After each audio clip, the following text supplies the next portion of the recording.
ये कहानी है एक ऐसी लड़की की जो देखने में तो साधारण थी, लेकिन उसमें कुछ तो था जिससे पूरा गांव परेशान था। तो चलिए देखते हैं कि आखिर उसमें ऐसा क्या था। कुंती रात को अपने कमरे में सोई हुई थी। उसका कमरा घर के दूसरे माले पर था। वह खिड़की की तरफ मुंह करके आराम से सोई हुई थी। अचानक उसकी नींद खुल गई। उसने देखा कि पड़ोस की विमला की नई बहू खिड़की से झांक रही है। अरे कौन कौन है खिड़की के पास? कोमल है क्या? खिड़की के पास से तुरंत ही कोमल का चेहरा हट गया। अरे कौन था खिड़की के पास? कोमल थी क्या? लेकिन कुंती किसी को देख नहीं पाई। वह खिड़की से इधर उधर चारों तरफ देखने लगी, लेकिन उसे कुछ भी दिखाई नहीं दिया। आखिर खिड़की के पास कौन था? यही सोच सोचकर कुंती को रात भर नींद नहीं आई। वह रात भर जगी रही। सुबह होते ही वह बिमला के घर पर गई। अरे अरे कुंती बहन, इतनी सुबह सुबह! अरे घर पर चीनी या चाय पत्ती खत्म हो गई क्या? अरे आओ आओ। अरे नहीं नहीं बिमला बहन, चाय पत्ती चीनी खत्म नहीं हुआ है। मैं तो तुम्हारी नई बहू से मिलने आई हूँ। कहाँ है? बुलाओ तो जरा उसे। अरे ओ कोमल बहू, बाहर तो आओ। देखो तुमसे मिलने के लिए कुंती चाची आई हैं। कोमल आंखें रगड़ते हुए बाहर आई। अरे क्या बात है कौशल्या चाची, इतनी सुबह सुबह? मैं तो अभी सो रही थी। हाँ हाँ, रात को देर तक लोगों के कमरों में झांकोगी तो देर तक तो सोना ही पड़ेगा ना। दूसरों के कमरे में झांकना, ये आप क्या कह रही हैं चाची? अरे कुंती बहन, कैसी बातें कर रही हो? तुम मेरी नई बहू पर इल्जाम लगा रही हो। मैं तेरी बहू पे कोई इल्जाम नहीं लगा रही हूँ, बल्कि मैंने अपने खिड़की के बाहर 3 दिन से इसका चेहरा देखा है और मैंने साफ साफ देखा है कि वह तुम्हारी बहू कोमल ही थी। क्या? आपके कमरे के बाहर? लेकिन आपका कमरा तो दूसरे माले पर है। वही तो, तू ही सोच कुंती, वहाँ क्या मेरी बहू उड़कर जाएगी? या फिर मैं अपने पैर जादू से लंबे कर लूंगी? चाची जी, आप कैसी कैसी बातें कर रही हैं?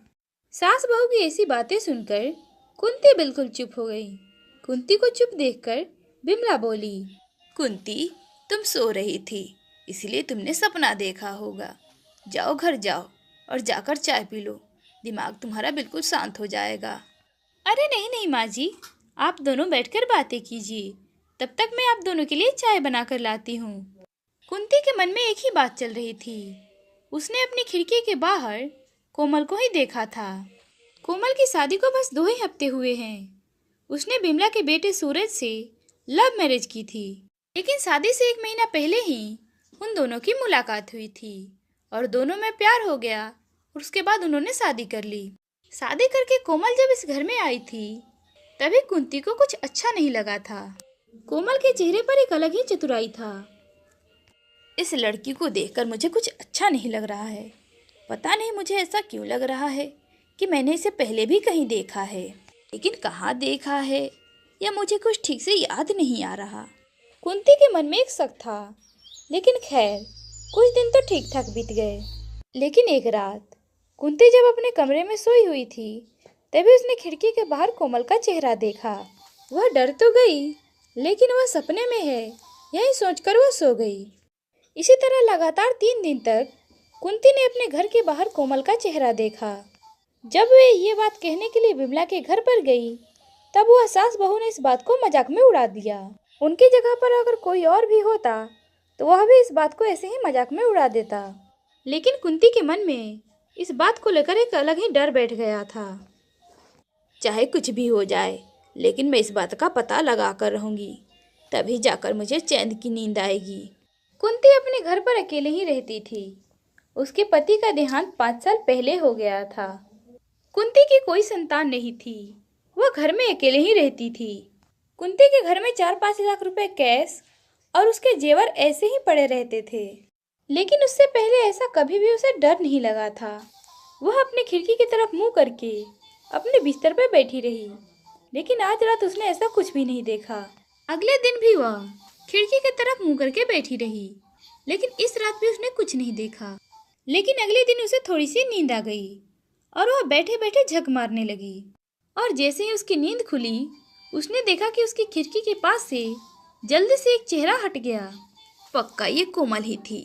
पता नहीं ये क्या चाहती है मुझसे। इसे मैंने कहीं ना कहीं तो देखा है, लेकिन कहाँ देखा है मुझे कुछ याद क्यों नहीं आ रहा। उस रात भी कुंती को नींद नहीं आई। वह सुबह सुबह चाय लेकर टीवी के सामने बैठ गई। मैं थोड़ा न्यूज देख लेती हूँ। दिमाग में बस कोमल ही कोमल घूम रही है। फिर कुंती ने न्यूज चैनल ओपन किया। वह न्यूज देखते ही चौंक गई। बुजुर्ग आदमी और औरतें सावधान हो जाएं, क्योंकि आपके घर में भी डकैती हो सकती है। हमें अभी तक डाकू के चेहरे का पता नहीं चला है, लेकिन हमें इतना पता है कि वह आदमी नहीं बल्कि औरत है। यह खासकर अमीर अकेली बूढ़ी औरतों को ही अपना टारगेट बनाती है। और एक अजीब बात पता चली है कि यह अपना पैर जादुई शक्तियों से 10 फुट लंबा भी कर सकती है। यह सब ये कैसे करती है ये हमें नहीं पता, लेकिन यह जिस भी घर को टारगेट बनाती है उस घर में ये अलग अलग रूप लेकर जाती है।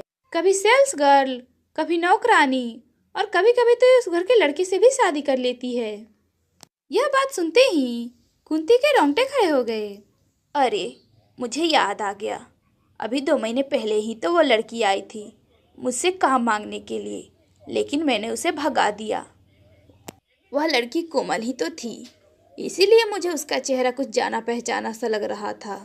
सत्यानाश, यहाँ उसकी दाल नहीं गली तो उसने बिमला के बेटे को पकड़कर उससे शादी कर लिया ताकि वो मेरे घर के आसपास रह सके। मुझे अभी पुलिस स्टेशन जाना होगा। यह सोचकर कुंती पुलिस स्टेशन गई और वहां जाकर पुलिस को सारी बातें बताई। पुलिस वाले साधारण ड्रेस में आकर कुंती के घर के आसपास छिप गए। तभी रात होने पर कोमल कुंती के घर के बाहर आई और जादुई शक्तियों से अपना पैर लंबा कर लिया। यह देखकर तो पुलिस वालों के होश ही उड़ गए। वह जल्दी से कोमल के पास आए और उसके पैर को जंजीरों से बांध दिया। अरे अब क्या होगा रे तेरा, लंबे पैरों वाली डायन, चल थाने चल। मैंने कुछ भी नहीं किया, छोड़ दो मुझे, छोड़ दो। तभी कुंती अपने कमरे से नीचे आई। अरे सर, मुझे इस पर पहले से ही शक था। ले जाइए सर, इसे थाने ले जाइए। न जाने इसने कितने मासूम लोगों को लूटा होगा। जिसके बाद पुलिस कोमल को पकड़कर अपने साथ थाने ले जाती है। इसके बाद से लंबे पैरों वाली कभी किसी को लूट नहीं पाई। उसे पूरी जिंदगी ही जेल में सड़ना पड़ा। जिसके बाद से बुजुर्ग आदमी और औरतें अपने घर में खुशी खुशी रहने लगे।